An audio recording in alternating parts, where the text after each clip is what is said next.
కృష్ణదేవరాయుడు ఈ పాటికి స్వర్గలోకానికి చేరుకునుండేవాడు.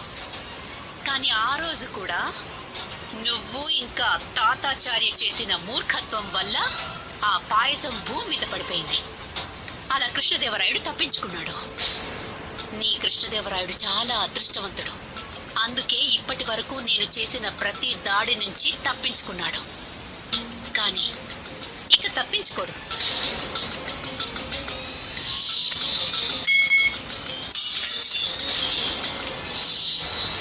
విజయనగరంకి మహారాజుకి నీ అవసరం చాలా ఉంది రామా.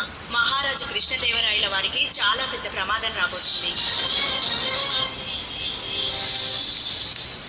నేను మహారాజు గారికి నీ నిజ స్వరూపం అలాగే నీ లక్ష్యం గురించి అంతా చెప్పేస్తాను. ఇప్పుడే చెప్తాను, ఈ క్షణమే వెళ్ళి చెప్తాను.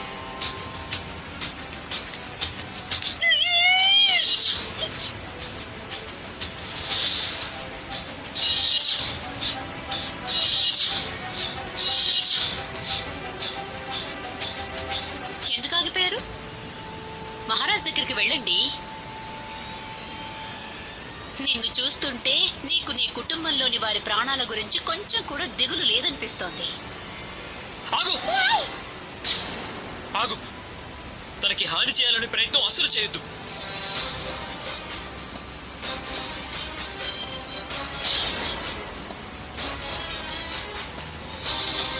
అయితే నువ్వు కూడా ఆగిపో రామకృష్ణ. ఒకవేళ కృష్ణదేవరాయుడికి ఏమైనా చెప్పడానికి ప్రయత్నిస్తే నేను నీ కుటుంబంలో ఏ ఒక్కరిని వదలకుండా అందరినీ చంపేస్తాను.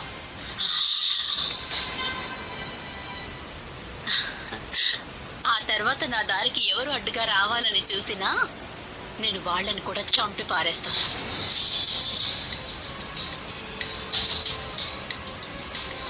నా శ్వాసలో ఎంత విషం ఉందంటే ఒక్క క్షణంలో 100 మంది ప్రాణాలు గాలిలో కలిసిపోతాయి. ఆలోచించుకో రామకృష్ణ. మీకు ఏ హాని జరగకుండా ఉండాలంటే మీరందరూ ప్రశాంతంగా మీ ఇంటికి తిరిగి వెళ్ళిపోండి. మీ నోర్లన్నీ మూసేసుకోండి. లేదు లేదు,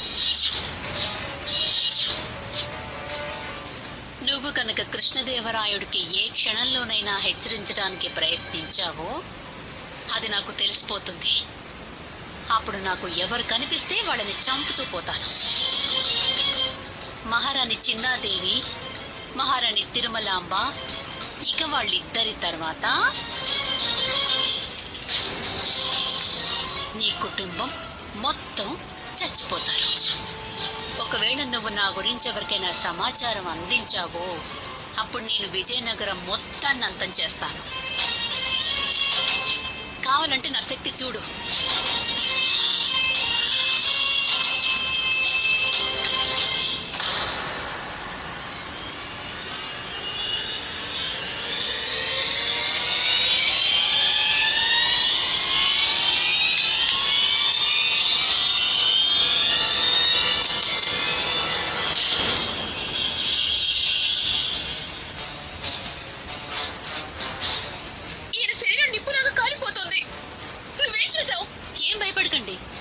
రామకృష్ణ పండితులు గారు ఏమీ చనిపోలేదు.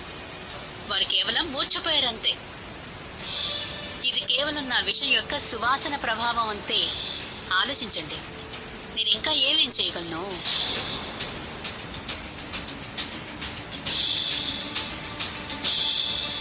ఇక మాట్లాడకుండా అందరూ మీ ఇంటికి వెళ్ళండి. ఇంటికి వెళ్ళి ఏ పన్నాగాలు పన్నడానికి ప్రయత్నించకండి.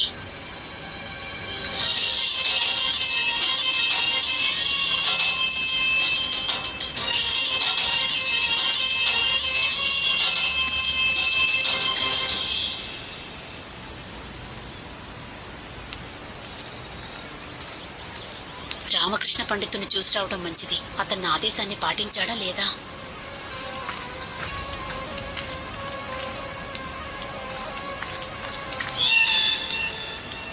పొద్దునే చంద్రిక దర్శనమా? నా అదృష్టం బాగున్నట్టుంది. పదతత్తు, ఈ అవకాశాన్ని వినియోగించుకో. తలుపు తెరవండి.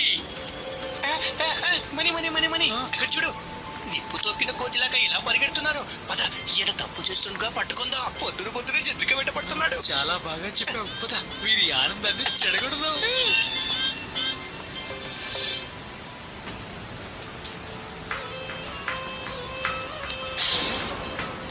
ముసలోడు తన శిష్యులతో పాటు నాగనికి ఎందుకు వస్తున్నాడు? ఇతనికి తెలియడానికి వీలేదు రామ నాగుపిట్లో ఉన్నాడని. అరే తప్పుకోండి అయ్యా, తప్పుకోండి. ఏం జరిగింది? ఎక్కడికి మాయమైపోయింది? ఆ, మీరిద్దరా? ఎవరు గురువు గారు? ఎవరు మాయమైపోయారు? మేము ఇక్కడే ఉన్నాం కదా. మరి మీరు ఎవరి కోసం వెతుకుతున్నారు? మీరిద్దరూ నన్ను ఎందుకు వెంబడిస్తున్నారు? మీరు చంద్రికను ఎందుకు వెంబడిస్తున్నారో చెప్పండి. మేమా?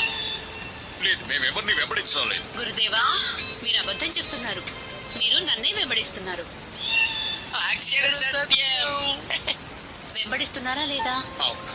లేదు, అంటే అది మేమేమనుకున్నామంటే ఆ, ఇదిగోండి, మిమ్మల్ని కలిసి సరదాగా మాట్లాడదామని అనుకున్నాం. మీతో పాటు కూర్చొని పచ్చి మామిడికాయల రుచిని ఆస్వాదిద్దాం అనుకున్నాం. అలాగా? మీకు విషయం తెలుసా చంద్రిక? ఈ ఈ పచ్చి పచ్చి మామిడికాయల్ని కోసి ఉప్పు కారం వేసుకొని తింటే చాలా ఆనందదాయకంగా అనిపిస్తుంది. ఉప్పా? లేదు లేదు, నేను ఉప్పు అసలు తినకూడదు. ఎందుకు? నేను చెప్పిన దానికి అర్థం ఏంటంటే పచ్చి మామిడికాయలంటే నాకు కొంచెం కూడా ఇష్టం లేదని. అలాగా? అయినా ఏం పర్వాలేదు, మీరు మాతో చెప్పండి. మీరు ఏం తినాలనుకుంటున్నారు? మేము అదే తెచ్చి మీకు ఇస్తాం చంద్ర. అదిగో అది అక్కడ చూడండి, జాంపండు చెట్టు. ఎక్కడా? పంతులు గారు, అక్కడ పండితులు గారు, అక్కడ దానికి పెద్ద పెద్ద అద్భుతమైన జాంపళ్ళున్నాయి. అవి నాకు తెచ్చివ్వండి. తప్పకుండా. కానీ చంద్ర, ఈ చెట్టు మీద మాకు ఒక్క జామకాయ కూడా కనిపించడం లేదే. ఆ? ఈ చంద్ర ఎక్కడికి మాయమైపోయింది? అరే చంద్రకి ఎక్కడికి మాయమైపోయిందిరా?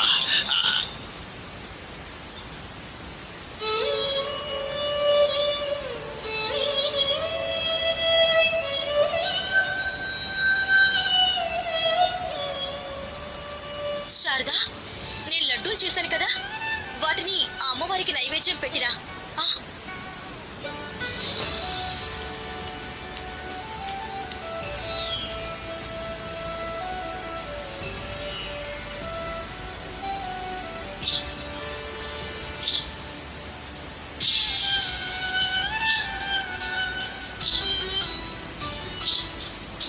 జగన్మాత, రామ, మహారాజు ఇంకా అందరినీ ఆ విషకన్య నుంచి కాపాడమ్మా.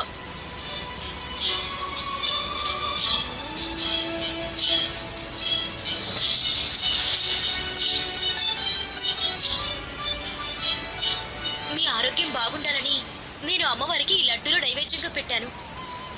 ఈ ప్రసాదం అందరికంటే ఎక్కువగా మహారాజుకి అవసరం. ఇక అమ్మవారే ఆయన్ని రక్షించాలి. అవునత్తయ్య, మీరు చెప్పింది అక్షర సత్యం. కానీ ఈ ప్రసాదం వారి దగ్గరికి ఎవరు తీసుకువెళ్తారు? జ్వరంతో ఈయన శరీరం బాగా కాలిపోతుంది. ఈయన అక్కడికి ఎలా వెళ్తారు? ఏదో ఒక విధంగా అక్కడికి వెళ్ళినా సరే, ఒకవేళ ఆ విషయం కనుక తెలిసిపోతాను. ఏం దిగులు పడకు. నాకు రామకృష్ణ పండితుల మీద ఎలాంటి సందేహం లేదు. విషమే శస్త్రం.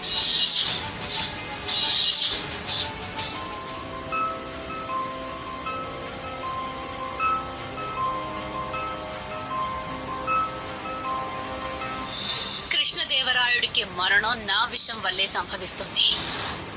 కానీ అందుకు సాధనం నువ్వే అవుతావు. నేను ఇలాంటి పని అస్సలు చేయలేను. నీ కుటుంబం కోసం కూడా చేయవా? ఇక ఈ పని పూర్తి అయ్యేంత వరకు నీ కుటుంబం నా దయ మీద ప్రాణాలతో ఉంటుంది. ఒకవేళ నీ తెలివితేటల్ని చూపించావో గుర్తుపెట్టుకో, విషమే శస్త్రం. వీళ్ళందరి జీవితాల్ని సమాప్తం చేసేస్తాను.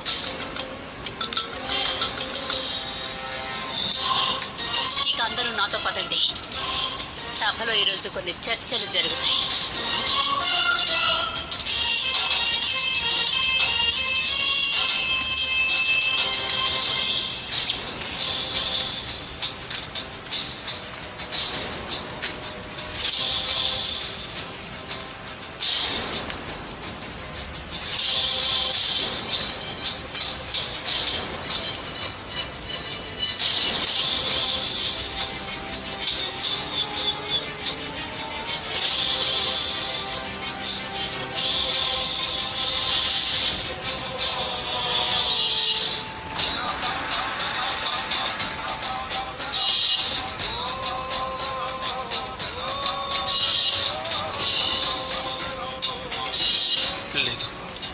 నేను ఈ అనర్థం చేయలేను. భగవత్ స్వరూపులైన మహారాజు గారికి నేను విషం పెట్టలేను. వారు నా కోసం ఎంతో చేశారు. ఈ ప్రతిష్ట, గౌరవం, ధనం, సంపద అన్నీ వారిచ్చినవే కదా. మరి నేను వారికి కానీ నేనేం చేయగలను?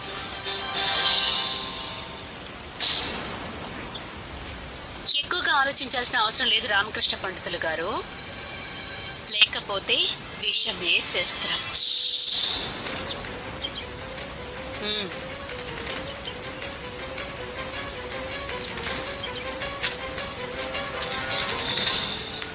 చూడండి, మేము ఎన్ని జామ పండ్లు తీసుకొచ్చామో, మాతో ఎంత పెద్ద పని చేయించిందో.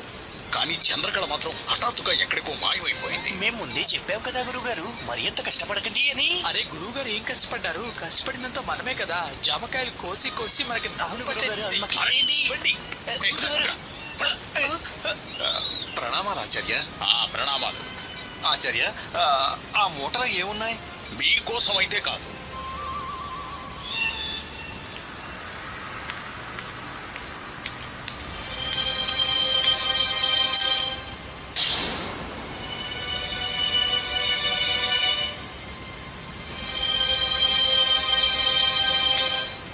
రండి రండి రామకృష్ణ పండితులు గారు, రండి రండి. ఏం తీసుకొచ్చారు కాస్త మాకు కూడా చూపించండి. ఇందులో ఏముందంట? రామకృష్ణ పండితులు గారు మనందరి కోసం లడ్డూలు తీసుకొచ్చారు. ఇవ్వండి, మాతోనే మొదలు పెట్టండి. ఇవి ముందుగా మేమే తింటాం. మీకోసం కాదు గురుదేవ. అయ్యో గురుగారు, ఒక్కరే తినేస్తే కడుపు అరే, కడుపు పాడైపోయింది. నాకు కూడా కావాలి. ఆగండి. అందరికంటే ముందు వీటిని మేము తింటాం. అయ్యో మంత్రి గారు, ఈ లడ్డూలు మీకోసం. అయ్యో గురుగారు, మాకు ఇచ్చేయండి. మాకివ్వండి. ఇచ్చేయండి గురుగారు. మీరు ఎలా తింటారా? అయ్యో తప్పండి. తాతాచార్య,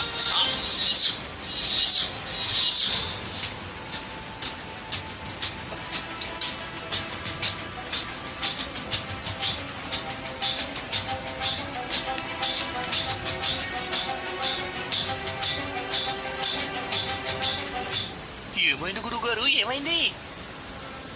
ధనిమణి, రామకృష్ణ పండితుడు మమ్మల్ని పేరు పెట్టి పిలిచాడు.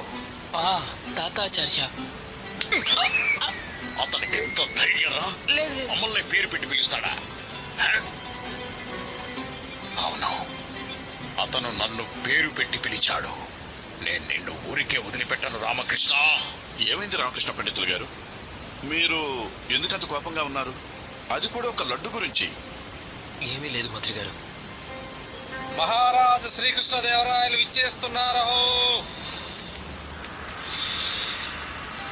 మహారాజు శ్రీకృష్ణదేవరాయల వారికి, మహారాజు శ్రీకృష్ణదేవరాయల వారికి, మహారాజు శ్రీకృష్ణదేవరాయల వారికి, మహారాజు శ్రీకృష్ణదేవరాయల వారికి, మహారాజు శ్రీకృష్ణదేవరాయల వారికి, మహారాజు శ్రీకృష్ణదేవరాయల వారికి, మహారాజు శ్రీకృష్ణదేవరాయల వారికి.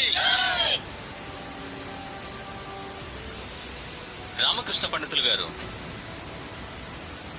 ఏముంది మీ చేతిలో? అది మా అమ్మ కాళీమాతకి నైవేద్యం పెట్టి మీకోసం ప్రసాదం పంపించింది మహారాజా. మా కోసమా? మరైతే తీసుకురండి, మా దగ్గరకు వచ్చి మాకు ప్రసాదం పెట్టండి.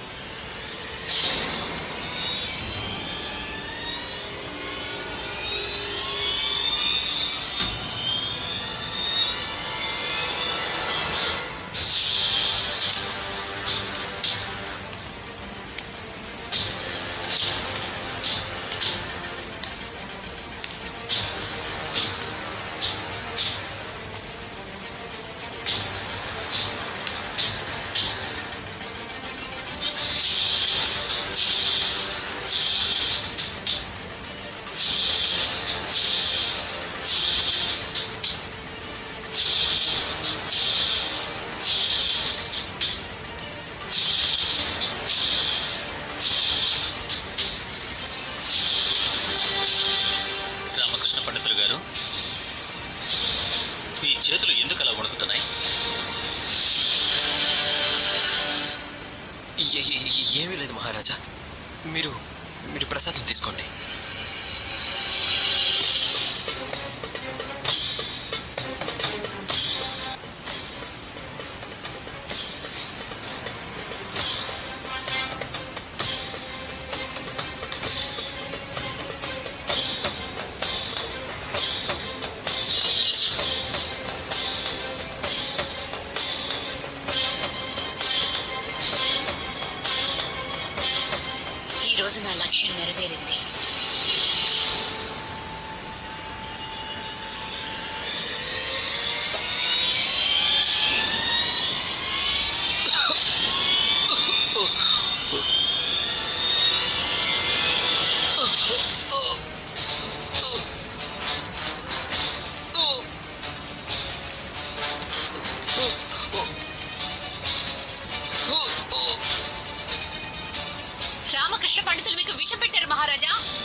వద్దంటారేంటి రామకృష్ణ పండితులు గారు? మేము ప్రసాదం తింటున్నాం.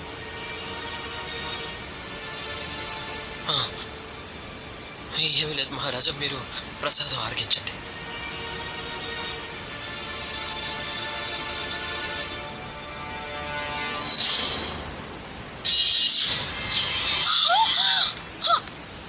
అయ్యో భగవంతుడా, ఏంటి మీరు చేసింది? అయ్యో అత్తయ్య. రామకృష్ణ పండితులు గారు, ఏమిటి మీరు చేసింది? మీరు మమ్మల్ని అవమానిస్తున్నారు. అసలు మీరు విషకన్యనా? మీ విషం కొంచెం కూడా ప్రభావం చూపించడమే లేదు. విషకన్య? నన్ను ఇటువంటి ప్రశ్న అడగడానికి నీకు ఎంత ధైర్యం? ఇది అసంభవం. ఈ లడ్డూ తిని ఈ పాటికి నువ్వు మరణించి ఉండాల్సింది రామకృష్ణ. ఎందుకంటే నేను ప్రపంచంలోనే సర్వశ్రేష్ఠురాలైన విషకన్యని. అయ్యో భగవంతుడా! విషకన్య? అమ్మా, కర్ర.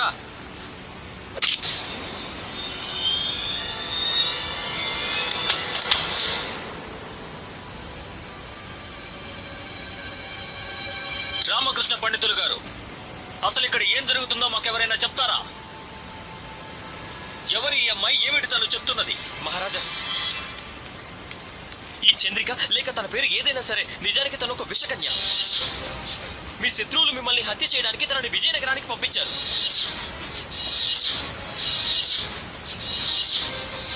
తనే ఈ లడ్డూల్లో విషం కలిపి తీసుకొచ్చింది. మిమ్మల్ని హత్య చేయాలని పథకం పన్నింది. తను ఇదే లక్ష్యంతో ఒక పరిచారికగా రాజమహల్లోకి వచ్చింది మహారాజా. నా కుటుంబంలో వారిని బంధించి మీకు ఈ విషం ఉన్న లడ్డూల్ని తీర్పించమని నన్ను బెదిరించింది. తను ఇంకా చాలా మందిని హత్య చేయడానికి ప్రయత్నించింది మహారాజా. పైగా మిమ్మల్ని హత్య చేసిన తర్వాత మహారాణుల్ని కూడా చంపడానికి పథకం పన్నింది. తను నన్ను బెదిరించింది. నేను గనక తన నిజ స్వరూపం, తన పథకాల గురించి మీకు తెలియజేస్తే మిగిలిన వాళ్ళతో పాటు నా కుటుంబాన్ని కూడా చంపేస్తానని బెదిరించింది. ఆహా! అయితే మీరు మహారాజు గారికి విషమున్న లడ్డు తినిపించడానికి వచ్చారన్నమాట. బాగుంది రామకృష్ణ పండితుల వారు, చాలా బాగుంది. నా చేతుల మీదుగా ఇంతటి మహాపాపాన్ని ఎలా చేయగలను గురుదేవా? అందుకే ఆ విషం కలిపిన లడ్డూని స్వయంగా మీరే తినేశారు.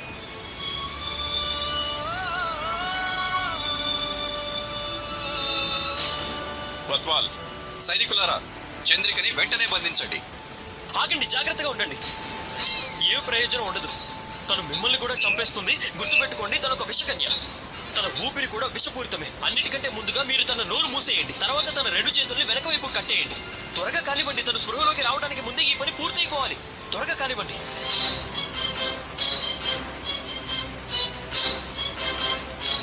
ఏమిటండి మీరు చేసింది? స్వయంగా మీరే ఆ విషయం ఉన్న లడ్డు తినాల్సిన అవసరం ఏముంది? నువ్వేం దిగులు పడకు శారద. అమ్మా, నాకేమీ కాదు.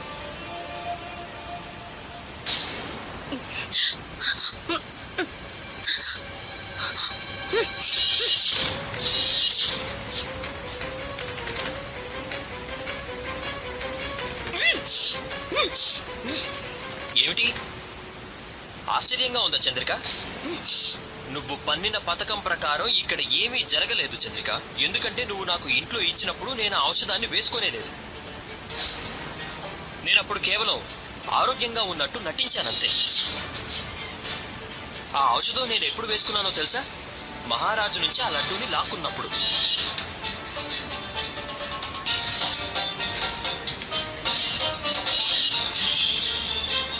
మేము కొద్దిలో తప్పించుకున్నాం. అయ్యో భగవంతుడా, మేము ఒక విషకన్య వెంటపడ్డామా? ఒకవేళ తన విషాన్ని మా మీద... మహారాజా, తనకి వెంటనే మరణ శిక్ష విధించి తీరాలి. వద్దు మహారాజా. ఎందుకొద్దు రామకృష్ణ పండితులు గారు? ఏమిటి మీరు చేస్తున్నది? అసలు మీకేమైంది? తను క్షమించరాని నేరం చేసింది మహారాజా. తనని... గురుదేవా, తను నేరం చేసింది. తను నేరస్తురాలే కాదు, తన పట్ల కూడా అన్యాయం జరిగింది. మహారాజా, ఈ విషకన్యల జీవితం చాలా బాధాకరమైనది. వీళ్ళకి చిన్నప్పటి నుంచి ఉప్పున్న ఆహారం పెట్టకుండా కేవలం విషం మాత్రమే ఇస్తారు. ఈ ప్రక్రియలో ఎంతో మంది అమ్మాయిలు మరణిస్తారు కూడా. పైగా ఏ అమ్మాయిలైతే ఈ విషాన్ని భరించగలుగుతారో వాళ్ళ ఊపిరి, రక్తం, గోర్లు, నాలుక అన్ని విషపూరితం అయిపోతాయి. గురుదేవ, క్షమించరాని తప్పు చేసింది ఎవరంటే ఇటువంటి అమాయకులైన అమ్మాయిలకి విషం ఇచ్చి ఇచ్చి వీళ్ళని విషకన్యలుగా మార్చేసిన వాళ్ళది. మహారాజా, విషపూరితం అవ్వటం వల్ల వీళ్ళు జీవితాంతం ఒంటరిగా ఉండాల్సి వస్తుంది. సొంత వాళ్ళు ఉండరు, కుటుంబం ఉండదు, మిత్రులనే వారు కూడా ఉండరు. ఒక్క మనిషితో కూడా వీరికి జీవితాంతం సంబంధం అనేదే ఉండదు, బాంధవ్యాలు ఉండవు. కానీ దీనికి అర్థం వీళ్ళలో మిగిలిన మనుషుల్లాగా మనోభావాలు చిగురించమని కాదు. మహారాజా, తనకి శిక్ష విధించి తీరాలని మీరు అనుకుంటే తనకి విషం నుంచి ముక్తి కలిగించే శిక్ష విధించండి. దాంతో తన జీవితం బాగుపడుతుంది. కానీ ఇది ఎలా సాధ్యం రామకృష్ణ పండితులు గారు? మహారాజా, తనకి బాగా ఉప్పు ఎక్కువగా ఉన్న ఆహారం పెట్టాలి. దాంతో తన శరీరంలోని విషం నిదానంగా తగ్గిపోతుంది. ఇది ఎంతగానో కష్టంగా ఉండే ప్రక్రియ మహారాజా. దాంతో తను ఎంతగానో ఇబ్బంది పడుతుంది, బాధపడుతుంది. కానీ బహుశా తనకి ఇదే సరైన శిక్ష అవుతుందేమో. ఇక ఎప్పుడైతే తన శరీరంలోని విషం మొత్తం పోతుందో అప్పుడు తను కూడా ఒక మామూలు స్త్రీ అయిపోతుంది. మంత్రి గారు, వారిని ఇక్కడి నుంచి తీసుకువెళ్ళండి. జాగ్రత్తగా వారికి ఉప్పు ఉన్న ఆహారం పెడుతూ ఉండేలా చూసుకోండి. తమరి ఆజ్ఞ మహారాజా.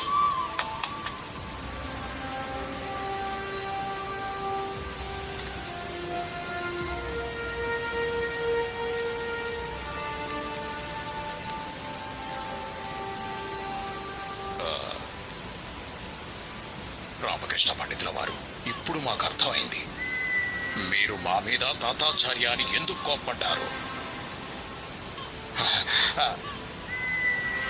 మా ప్రాణాల్ని కాపాడినందుకు ధన్యవాదాలు.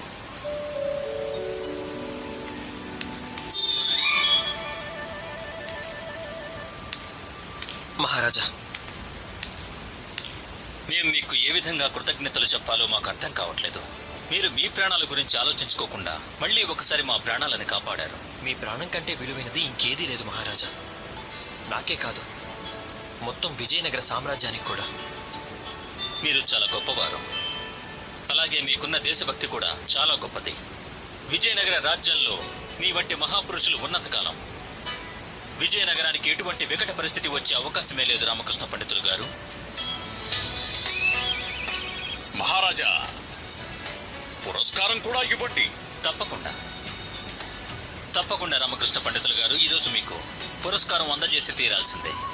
ఇక మీ పురస్కారం ఏమిటంటే, మీరు సంపూర్ణ ఆరోగ్యవంతులు అయ్యేంత వరకు మీరు రాజ్యసభకి రావాల్సిన అవసరమేమీ లేదు.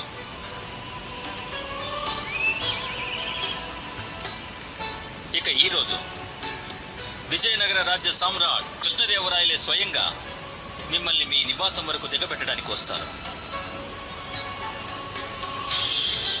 మహామంత్రి గారు, మహారాజా, వీలైనంత త్వరగా రాజ్య వైద్యులని రామకృష్ణ పండితుల వారి నివాసానికి పంపించండి. తమరి ఆజ్ఞ మహారాజా.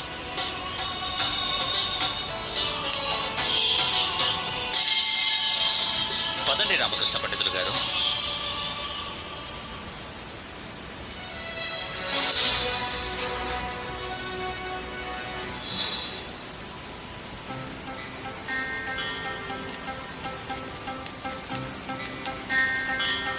గురువు గారు, మీరేమో రామకృష్ణ పండితుడిని ఇరికించాలని అనుకున్నారు, కానీ ఇక్కడేమో ఇతనికి పొగడ్తల మీద పొగడ్తలు తప్పుతున్నాయి. గురువు గారు, ఇక విషయం నలుడిని మీరు తినేయండి. మీ జీవితం వ్యర్థమే. మేము ఆ రామకృష్ణ పండితుని జీవితం వ్యర్థమయ్యేలా చేస్తాం. కేవలం ఒక్క అవకాశం దక్కితే చాలు.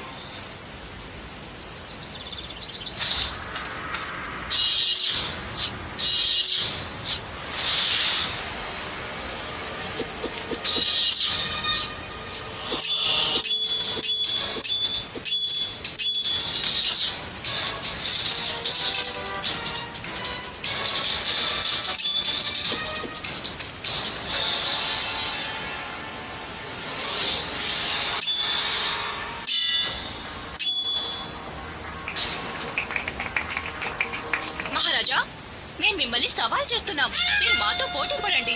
నాకు తెలుస్తుంది, మేము కట్టేద్దాం మర్చిపోలేదు. వద్దు మహారాణి తిరుమలంబ, మీరెందుకులేండి. అవును చిన్న మహారాణి గారు, మహారాజు గారు సరిగ్గా చెప్తున్నారు. మీరు ఊరుకోండి, మళ్ళీ మీకు దెబ్బ తగలొచ్చు. మాకేమీ కాదు. మేం బాల్యకాలంలో ఖడ్గ యుద్ధ శిక్షణ పొందాము. ఖచ్చితంగా శిక్షణ పొందారు. మాకు గుర్తుంది. కానీ ప్రస్తుతానికి వదిలేండి మహారాణి తిరుమలమ్మ, వదిలేండి. మహారాజా, క్షత్రియులంటే నిర్భయంగా సవాల్ని స్వీకరించాలి. ఇదే క్షత్రియ ధర్మం. కాబట్టి మీరు మీ ధర్మాన్ని పాటించాలి. అయితే మేము మా క్షత్రియ ధర్మాన్ని పాటిస్తాము. మహారాణి తిరుమలంబ, ద్వంద్వ యుద్ధం చేయాలి. ఖడ్గ యుద్ధం అంటే ఉల్లిపాయలు కోయడం కాదు. మహారాజా, మాకు తెలుసు. కానీ మేము మా ప్రత్యర్థికి ఇలానే నమస్కారం చేస్తాము. హా, అయితే చెయ్యండి. మాకు కూడా నమస్కారం చేయండి. మాతో యుద్ధం చేయండి. మహారాజా, మీరు మా పతి పరమేశ్వరుడు. మహారాజా, మేము మీ మీద ఎలా దాడి చేయగలం? మరి మీరు మా మీద దాడి చేయకపోతే మా ప్రత్యర్థి ఎలా అవుతారు చెప్పండి. మహారాజా, మేము మీ మీద కాదు, మీ ఖడ్గం మీద దాడి చేస్తాము. మీరు మమ్మల్ని మీ ఖడ్గం మీద దాడి చేయమని చెప్పండి. అలాగే.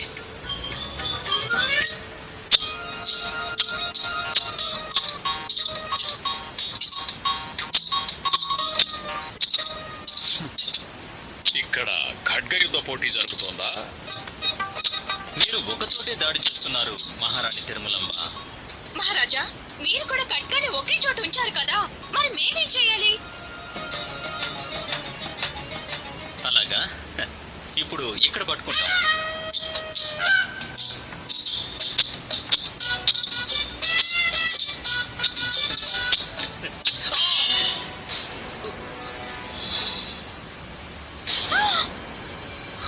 మహారాజా, మీకేం కాలేదుగా? మహారాణి తిరుమలాంబ, చిన్న మహారాణి గారు, నిదానంగా. బాగా నొప్పిగా ఉందా మహారాజా? ఉంది, బాగా నొప్పిగా ఉంది. నన్ను క్షమించండి మహారాజా, ఇది ఖచ్చితంగా నా తప్పే. నేను మహారాణి తిరుమలాంబ గారిని ఆపి ఉండాల్సింది. క్షమించండి మహారాజా, క్షమించండి.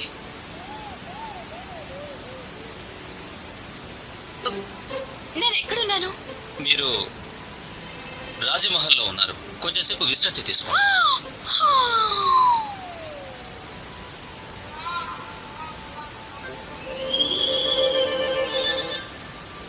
మహారాజు గారికి జయము. గౌరవనీయులైన రాజపురోహితులు గారు, మహామంత్రి గారు, ఇంకా రామకృష్ణ పండితులు గారు తమని కలవడానికి అనుమతి కోరుతున్నారు. అలాగే, వారిని లోపలికి రమ్మని చెప్పండి. మహారాణి చిన్నాదేవి, మీరు మా నొప్పి గురించి దిగులు పడకండి. మీరు గట్టిగా కట్టండి. గట్టిగా. శివ శివ శివ శివ శివ. అయ్యో, ఎంత చిన్నగా ముద్దుగా ఉండేదో, కదులుతుంటే ఎంత ముచ్చటగా ఉండేదో. దాని ఒక సంకేతంతో ఏ పనైనా జరిగిపోయేది.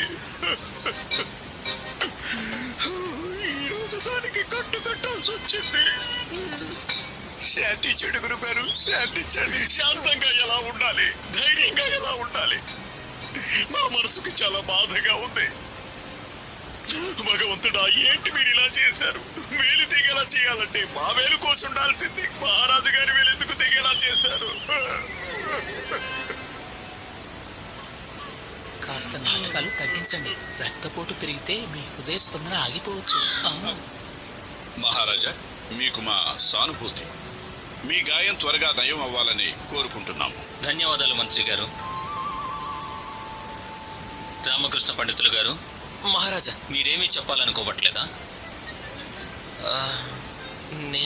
నేనేం చెప్పగలను మహారాజా? ఏం చెప్పగలను అంటే, మా వేలు తెగింది. బాధ గాని, కంగారు గాని, సానుభూతి గాని ఏమీ లేవా? లేదు, నాకు బాధగానే ఉంది మహారాజా. కానీ వేల్లో చిన్న భాగం మాత్రమే తెగింది. పైగా భగవంతుడు ఏం చేసినా అందులో ఏదో మంచి దాగే ఉంటుంది. మీకేమైనా మతిపోయిందా ఏమిటి రామకృష్ణ పండితుల వారు? ఏమిటి మీరు మాట్లాడేది? మహారాజు గారు మీకు అన్నదాత, మహారాజు గారు మీకు గౌరవ ప్రతిష్టల్ని కల్పించారు. కానీ మహారాజు గారి కష్టాన్ని చూసి కూడా మీకు బాధ కలగడం లేదా? శివ శివ శివ శివ శివ శివ శివ శివ శివ. మీకు అసలు దయనేదే లేదు. మహారాజు గారు ఇంత కష్టంలో ఉంటే మీరేమో ఏం జరిగినా అది మన మంచికే అంటున్నారు. పైగా సంతోషిస్తున్నారు కూడా. గురుదేవా, నేనెక్కడ సంతోషపడుతున్నాను? నేను కేవలం ఒకటే చెప్తున్నాను, ఏం జరిగినా అందులో ఏదో ఒక మంచి దాగుంటుందని.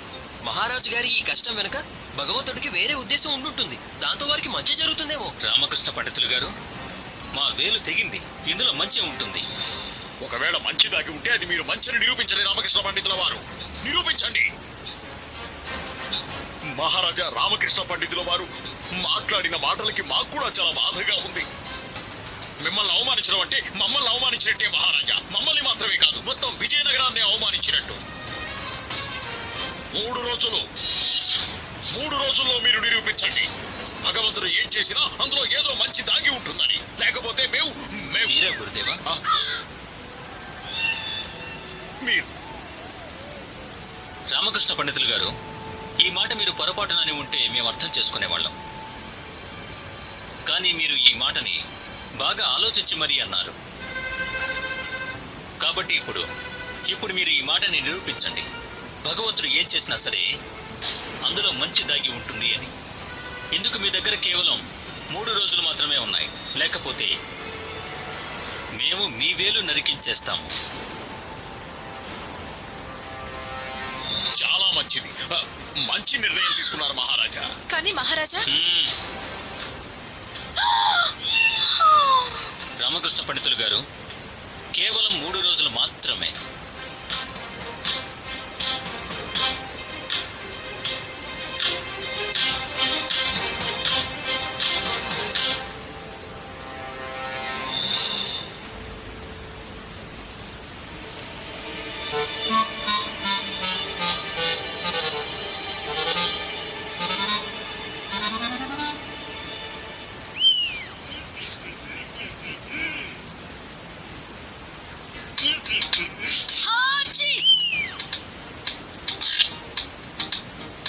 ఆగు.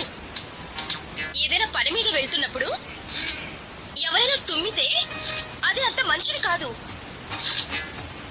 అందుకే కొంచెం సేపు ఆగి వెళ్ళండి. అయ్యో అమ్మా, ఏం జరిగినా మంచిగా జరుగుతుంది. సమయం ఎంచకుండా సభకి చేరుకోవాలి, ఆలస్యం అవుతుంది. అక్కడే ఆగు. 3వ అడ్డంకిగా భావించి ఆగిపో. సరే.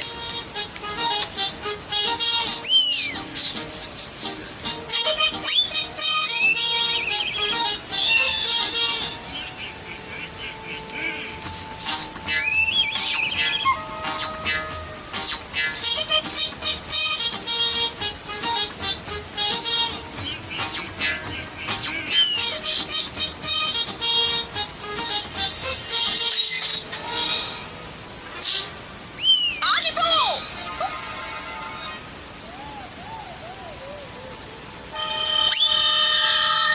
గాజు పగిలిపోయింది. గాజు పగలడం అంటే ఏదో చెడు జరుగుతుంది అంటారు, అపశకునం అంటారు. మీరు ఎక్కడికి వెళ్ళడానికి వీల్లేదు. శారదా, ఇక చాలు ఆపు. శకునం అపశకునం, శకునం అపశకునం. సమయం మెచ్చకుండా సభకి వెళ్ళాలి. ఇప్పటికే ఆలస్యం అయిపోయింది.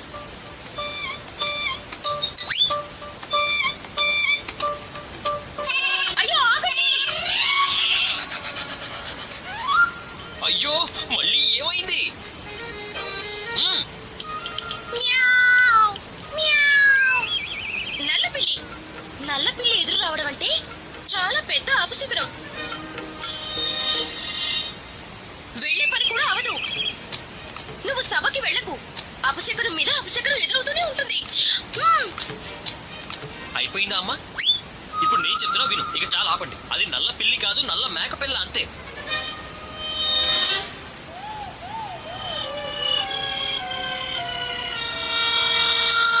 ఏంటి శారదా, పిల్లి దొరకలేదు. అందుకే ఇలా అమాదాలకి అద్దుగా మేక పిల్లని వదిలేశాను.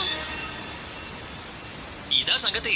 ఇప్పుడు నాకు అర్థమైంది. ఈ నాటకం అంతా మీరు కావాలని ఆడుతున్నారన్నమాట. చెప్పండి, ఏమిటి రహస్యం? చెప్పండి చెప్పండి. అత్తయ్య అన్నారు. అవునత్తయ్య, మీరే అన్నారు. అన్నారు కదా అత్తయ్య. అత్తయ్య ఏమన్నారంటే, ఉగాది పండుగ సందర్భంగా దుర్గాదేవి ఆలయం దగ్గర ఒక పెద్ద జాతర ఏర్పాటు చేశారు. అత్తయ్యకి కూడా అక్కడికి వెళ్ళాలనుందట. అవునులా, పెద్ద జాతరలు ఏర్పాటు చేశారు. అక్కడ ఒక వింత ఇల్లు కూడా పెట్టారు. అందులో రకరకాల పక్షులు కూడా ఉన్నాయి. ఇంకా రకరకాల వస్తువులు కూడా. నేనైతే చూడాలి చూడాలి చూడాలి. నాకు కూడా గాజులు కొనుక్కోవాలనుంది, రంగురంగులవి. ఓ రంగురంగుల దేవి గారు, మీకు జాతరకి వెళ్ళాలనిపిస్తే నా సమయాన్ని వృధా చేయాల్సిన అవసరం ఏముంది? ఇక్కడ నా వేలు ప్రమాదంలో ఉంటే వీళ్ళకి జాతర చూడాలని ఉందట. మీరు వెళ్ళండి, నేను మాత్రం రాను. అరే, అలా ఎలా చెప్పండి, మేము అక్కడ ఏమైనా సామాన్లు కొంటే వాటిని ఎవరు మోస్తారు చెప్పండి. మళ్ళీ నాకు మిఠాయిలు ఎవరు కొని తెస్తారు చెప్పండి. నాకు మధ్యలో దాహం వేస్తే అప్పుడు నా కోసం చల్లటి నీళ్లు ఎవరు తీసుకొస్తారు? సూటిగా చెప్పొచ్చుగా మీకు చాకరీ చేయడానికి తీసుకెళ్తున్నారని. నేను రాను, మీతో అస్సలు రాను. ఏమిటి మీరు మాట్లాడేది? మీరు నాతో పాటే ఉంటే అప్పుడు నాకు కూడా చాలా సురక్షితంగా ఉన్నారనిపిస్తోంది. సురక్షితంగా ఉన్నట్ట? దానికోసం అమ్ముంది కదా, అమ్మతో పాటు కర్ర. దీనికంటే గొప్ప సురక్ష వ్యవస్థ ఇంకేముంటుంది? ఇక నన్ను సభకు వెళ్ళనివ్వండి, లేకపోతే ఆలస్యంగా వెళ్ళేందుకు అందరూ నన్ను చూసి హేళన చేస్తారు. అయ్యో అమ్మా! మనం జాతరకి వెళ్ళాలి, ఇంకెక్కడికి వెళ్ళడానికి వీల్లేదు. అయ్యో శారదా, మొండి పట్టు పట్టకు, నన్ను వెళ్ళనివ్వు. అరే, మహారాజు గారు కూడా అక్కడికి రాబోతున్నారు, అర్థమైందా? వారిని క్షమాపణ అడగండి, ఇది మీకు మంచి అవకాశం. లేకపోతే మీ వేరు నరికించేస్తారు. అలాగా? అయితే మీకు జరిగిన విషయం మొత్తం తెలిసిపోయిందన్నమాట. ఇదే ఆలోచిస్తున్నాను, నన్ను జాతరకి రమ్మని ఎందుకు ఇంతలా బలవంతం చేస్తున్నారా అని. అవును, జాతరకి వచ్చి ఎత్తండి. అయ్యో, జాతరలో ఏమెత్తాలి? అరే, మీ చేతులు పైకెత్తి మహారాజు గారిని క్షమాపణ అడగండి. నేనెందుకు క్షమాపణ అడగాలి? నేనేం తప్పు చేయలేదే. తప్పు చేయలేదా? మహారాజు గారి వేరు తెగితే నువ్వేమన్నావు? మంచి జరిగింది అని. ఏదో మహారాజు గారి గొప్పతనం వారు కేవలం నీ వేరు నరకమని మాత్రమే ఆలోచించారు, లేకపోతే తల నరికించుండేవారు. మహారాజు గారు కదా తల కూడా తీసేయగలరు. ఎప్పుడైనా నాకు దెబ్బ తగిలినప్పుడు ఎవరైనా వచ్చి మంచి పని అయిందంటే నేను గంత తీసుకుని కొద్ది వాళ్ళ తల పగలగొట్టేసేవాడిని. అమ్మా, నేను మంచి జరిగిందని వారితో అననే లేదు. నేను కేవలం ఒకటే అన్నాను, భగవంతుడు ఏం చేసినా అందులో ఏదో మంచి దాగుంటుందని. ఆ మాట రాసిన అవసరం ఏముంది? నువ్వు ఎందుకు ఎక్కువగా మాట్లాడుతావు? నోరు మూసుకున్నాడు ఏమా? నువ్వంటే మౌనవ్రతం చేస్తున్నావు, మరి ఎవరో ఒకరు మాట్లాడాలి కదా. చూడమ్మా, నేను చెప్పింది అయితే నిజం. భగవంతుడు ఏం చేసినా అందులో మంచి ఉంటుంది, కానీ నాకు ఎలా నిరూపించుకోవాలనేది అర్థం కావట్లేదు. అయ్యో మహాపురుషుడు గారు, ఏమీ నిరూపించాల్సిన అవసరం లేదు. వెళ్ళి మహారాజు గారిని క్షమాపణ అడుగు. సరే, వెళ్తున్నాను.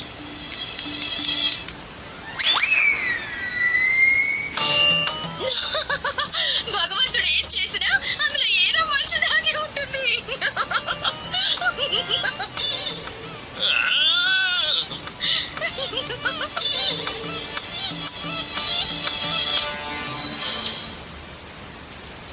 రామకృష్ణ పండితులు గారు. ప్రణామాలు మంత్రి గారు. ప్రణామాలు.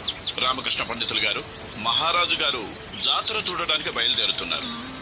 చాలా చక్కనైన మంచి అవకాశం. మీరు మహారాజు గారిని కలిసి క్షమాపణ అడిగేయండి. ఓ అలాగా? అయితే ఇదంతా మీ పన్నాగమేనా? రామకృష్ణ పండితులు గారు, కేవలం నేను మాత్రమే కాదు, నిజానికి అమ్మ, గుండప్ప, ఇంకా శారదాదేవి గారు మేమందరం కలిసి వేసిన పన్నాగం. కనీసం మీకోసం కాకపోయినా మీ చేతి వేలి కోసం అయితే ఈ పని చేయాలి కదా. అవును మంత్రి గారు. మంచిది, మీరు ఒక పని చేయండి, మీరు ఇవి తీసుకోండి. ఈ వస్త్రాలతో అవసరం ఏముంది? మీరు మహారాజు గారిని కలవడానికి వేషం మార్చుకుని వెళ్ళాలి రామకృష్ణ పండితులు గారు. మంత్రి గారు, వేషం మార్చుకుని మహారాజు గారిని క్షమాపణ అడగాలి. అవును రామకృష్ణ పండితులు గారు, అది ఏమిటంటే మహారాజు గారు కూడా వారి వేషం మార్చుకునే ఉన్నారు. మహారాజు గారు గనక వారి వాస్తవిక రూపంలో ప్రజల సమక్షంలోకి వెళ్తే అప్పుడు ప్రజలు ఏ సంకోచం లేకుండా వారితో మాట్లాడలేరు కదా. మీరు కూడా ఒక వ్యాపారి వేషాన్ని ధరించండి. మీరు గనక వాస్తవిక రూపంలో వెళ్తే మిమ్మల్ని గుర్తుపట్టేస్తారు. అప్పుడు మహారాజు గారి వాస్తవం కూడా బయటపడిపోతుంది. అలాగే మంత్రి గారు. మీరు గుర్తు పెట్టుకోండి రామకృష్ణ పండితులు గారు, మహారాజు గారి తలపాగాకి ఒక పచ్చరంగు రత్నం పొదగబడి ఉంది. మీరు వారిని చూసి గుర్తుపట్టండి. అలాగే, నాకంతా బాగా అర్థమైపోయింది.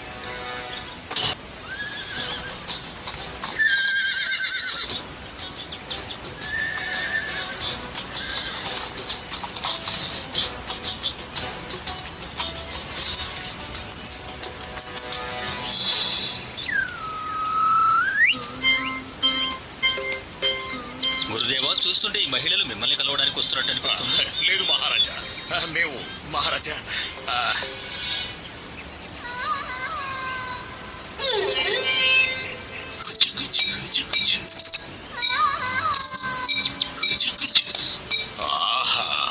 భగవంతుడేమైనా ఇవ్వాలి అనుకుంటే మనసుకి సంతృప్తి కలిగించేలా ఇస్తాడు. మీకు అంత సంతృప్తి ఎందుకింది గురుదేవా? భగవంతుడికి ధన్యవాదాలు చెప్పుకుంటున్నారు. ఏమీ లేదు మహారాజా, ఏమీ లేదు. చెప్పండి చెప్పండి.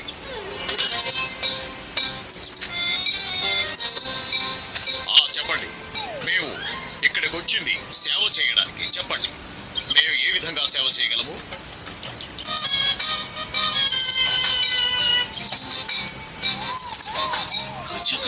ప్రణామాలు మహారాజా. ధనీమణి, ప్రణామాలు గురువు గారు. గురువు గారు, మీకు సేవ చేయాలనే ఉద్దేశంతోనే మేము ఇక్కడికి వచ్చాం. మీరే కదా చెప్పారు వేషం మార్చుకుని రమ్మని. ఎవరు గుర్తుపట్టకూడదని చెప్పారు కదా. అందుకే మేము ఈ వేషం వేసుకుని వచ్చాం గురువు గారు. అరే మూర్ఖులారా, వేషం మార్చుకుని రమ్మని చెప్పాం. ఈ వేషం వేసుకుని రమ్మలేదు. మీకు ఈ వేషమే దొరికిందా ఏమిటి? ఇంకేమి దొరకనే లేదా? అయ్యో గురువు గారు, మేము గురుమాతకి చెప్పాం, వేసుకున్నాం. వారు వారి దగ్గర ఉన్న వస్త్రాలు కూడా మాకు ఇచ్చారు. మా దగ్గర వేరే దారి కూడా ఏదీ లేదు. అందుకే అనుకున్నాం వీటిని ధరించి వెళ్ళిపోదామని. ఒకవేళ మీ దగ్గర ఏమైనా వస్త్రాలు ఉంటే అవి మేము వేసుకోవడానికి సిద్ధంగా ఉన్నాం.